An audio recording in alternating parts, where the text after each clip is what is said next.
memberikan pada ilmu yang Anda ilmu yang bermanfaat dan diizinkan.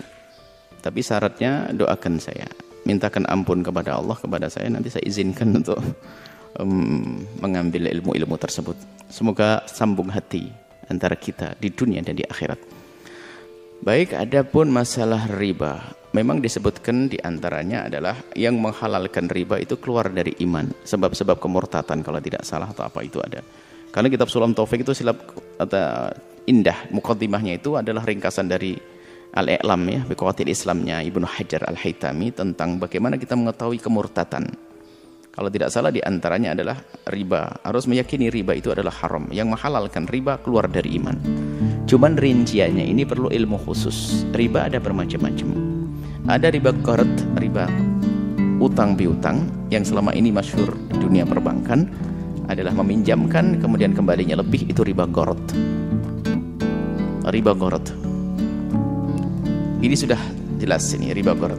Ternyata riba gini, Anda meminjamkan atau saya pinjam kepada Anda 100.000, saya kembalikan menjadi 101.000, maka ada riba di dalamnya dan haram dan dosa besar. Dan ternyata riba tidak hanya riba qard saja. Di sana ada riba fadl, ada riba nasi'ah, ada riba yad. Jadi riba menjadi 4. Ini adalah urusannya dalam transaksi amwal ribawiyah. Emas dengan emas, emas dengan perak, naqdain. Termasuk di dalam, dimasukkan ke dalam wilayah emas adalah uang, emas, perak, satu grup. Makanan dengan jenis yang bermacam-macam, maka yang masuk dalam satu jenis, satu grup. Beras ini, beras itu satu jenis. Baik, maka riba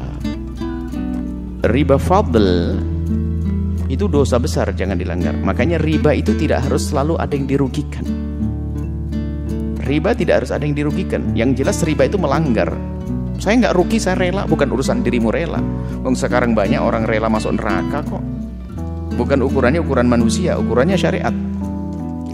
Kalau riba fadl itu Anda menjual emas 1 gram, dengan emas 1 gram ada tambahannya uang, beras, pijet,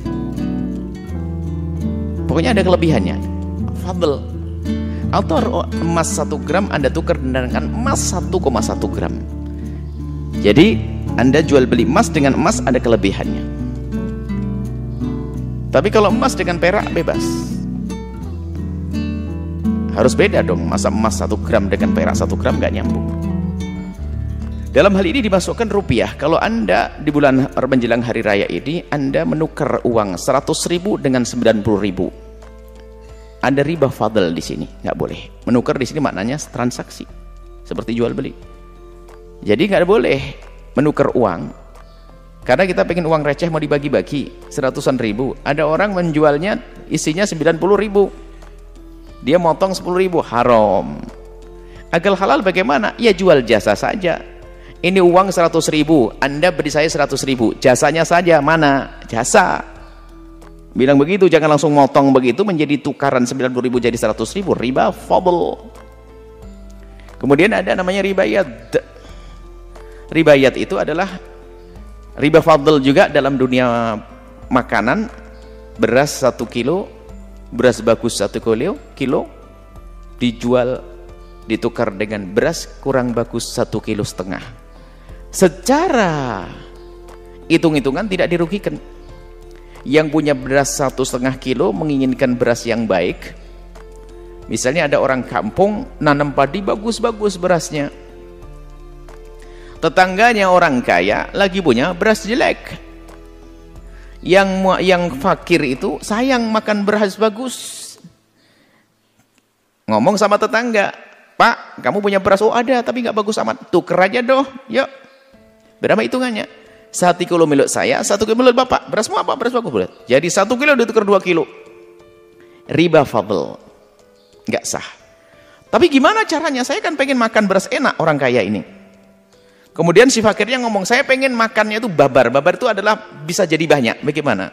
Biar awet. Oh gampang, jual saja beras.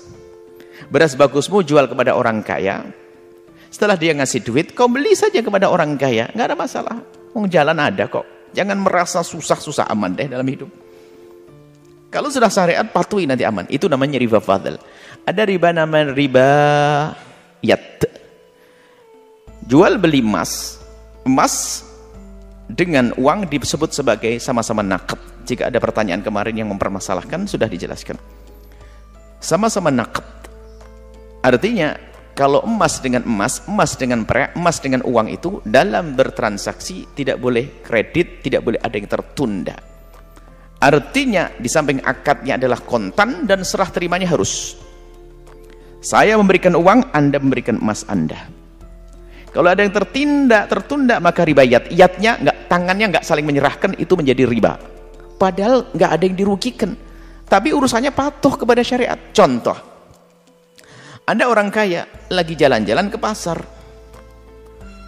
Sudah kenal dengan penjual emas, lewat ada model emas bagus buat istri Anda. Wah, ini bagus buat istri saya.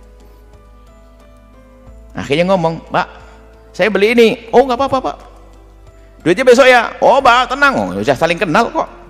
Diambil itu emas. Baru bayarnya besok. Riba yat, karena serah terimanya tidak langsung. Ada namanya riba nasi'ah dalam transaksinya. Nasi'ah itu dalam transaksi, kalau yap dalam serah terimanya. Nasi'ah bagaimana? Nasi'ah itu begini. Saya beli emas ya. Oh ya, enggak apa-apa. Tapi bayarnya sebagian sekarang, sebagian nanti ya. Dalam transaksinya ada yang ditunda pembayarannya. Maka nasi'ah itu tempo. Maka itu masuk riba. Padahal nggak ada yang dirugikan. Dalam omongannya, biarpun uangnya diserahkan. Oh, ternyata ada. Tapi transaksinya nanti. Nggak sah. Harus transaksinya halan. Aku beli emasmu sekarang dan aku bayar sekarang, aku ambil sekarang, kemudian ini duitnya. Harus begitu. Nah, ini adalah urusan riba. Riba itu, selain itu adalah tidak masuk dunia riba. Dan ternyata riba ini urusannya kepatuhan. Kepatuhan, biarpun tidak ada yang dirugikan.